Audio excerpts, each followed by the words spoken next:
Kiongozwa na Waziri wa Madini na Uchumi Samawati Ali Hassan Joho wameahidi kuunga mkono azma ya Rais William Ruto kuchaguliwa kwa awamu ya pili katika uchaguzi mkuu ujao. Viongozi hao wakizungumza katika ziara ya Rais eneo la Malindi, kaunti ya Kilifi, wamewataka wenyeji wa Pwani kumpa Rais nafasi ya pili ili akamilishe miradi ambayo ameanzisha nchini.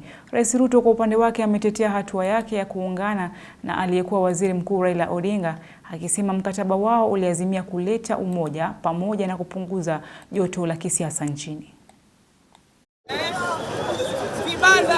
Rais William Ruto ametetea mkataba wa makubaliano aliyotia saini na aliyekuwa Waziri Mkuu Raila Odinga, akisema waliazimia kuzima joto la kisiasa nchini pamoja na kuunganisha Wakenya.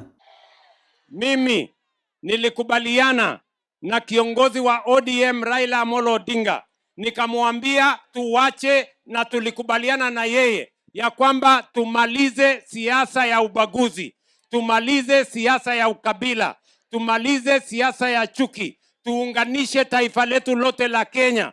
Ndio wakati huu nikisimama hapa, hata wangwana wa ODM kina Hassan Joho ako hapa leo. Huyo mungwana ni Waziri wa Uchumi Samawati katika serikali ya taifa letu la Kenya.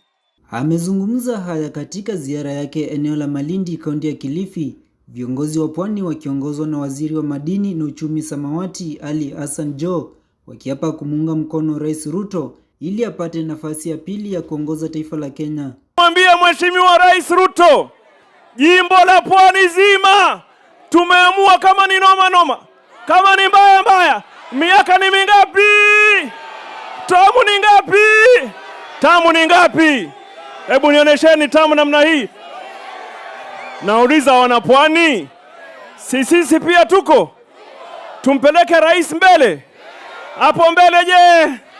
Hapo Hata hivyo, rais amebaini kuwa serikali imetoa jumla shilingi bilioni 44 kwa kufadhili elimu, akiwatahadharisha walimu shuleni dhidi ya kuwafukuza wanafunzi shuleni kwa kukosa karo.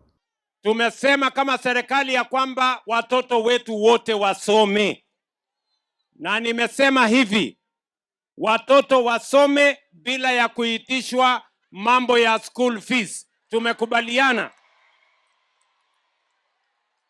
Nyinyi mnanielewa? Sikizeni.